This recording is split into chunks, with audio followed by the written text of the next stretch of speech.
Hello hi എന്തിവിടെ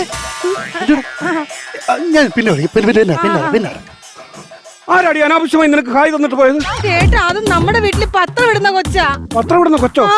എന്നിട്ട് ഞാൻ അവനെ കണ്ടിട്ടില്ലല്ലോ. ചേട്ടൻ 10 മണിക്കല്ലേ എഴുന്നേക്കുന്നത്, അവൻ 6:30 പത്രം ഇട്ടിട്ട് വീട്ടിൽ പോകും. നാളെ 5 മണി തൊട്ട് എണീക്കണം.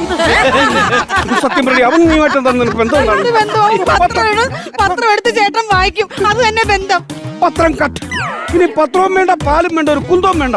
എന്തൊരു കഷ്ടമാണ് ദൈവമേ. കഷ്ടമാണല്ലേ? ആ കഷ്ടമാ. അമ്പലത്തിൽ നിക്കണ്ട, പോവാ, അത് തന്നെ നല്ലത്. അമ്പലത്തിൽ നിന്ന് പോകാനോ? എടി അയ്യോ ദേ ജാനകി, കൂട്ടുകാരി വരുന്നുണ്ട്, മിണ്ടല്ലേ. ജാനകി എന്തോ എത്ര നാളായി കണ്ടിട്ട്. കഴിഞ്ഞ വർഷം ഉത്സവത്തിനല്ലേ. സുഖമാണോ ചേട്ടാ? ഇത് ഞാൻ പറഞ്ഞു ജാനകി. ജാനു എപ്പോഴും പറയും ജാനകിയുടെ വിവരം. സത്യം പറഞ്ഞ ഇവളൊരു കമ്പനി അന്വേഷിച്ച് നടക്കുകയായിരുന്നു. ഞാനും എന്റെ കമ്പനിക്കാരനെ തപ്പി നടക്കാണ്. അല്ല ഞാനേ ഉദ്ദേശിച്ച കൂട്ട് ഞങ്ങള് ഭയങ്കര കമ്പനിയായിരുന്നു. അത് ഹസ്ബൻഡ്. ഹായ് ചേട്ടാ, സുഖല്ലേ? എന്താ അതിനെന്താ? ഞാനൊരു കാര്യം ചോദിക്കട്ടെ, നീ എന്താ കഴിഞ്ഞ പ്രാവശ്യത്തെ റീയൂണിയന് വരാത്തെ? അഭിലാഷ്, രാജേഷ്, സുമേഷ്, മഹേഷ് ഇവരെല്ലാരും നിന്നെ അന്വേഷിച്ചു. പിന്നെ ഭയങ്കര തിരക്കായിരുന്നു ചേട്ടന്.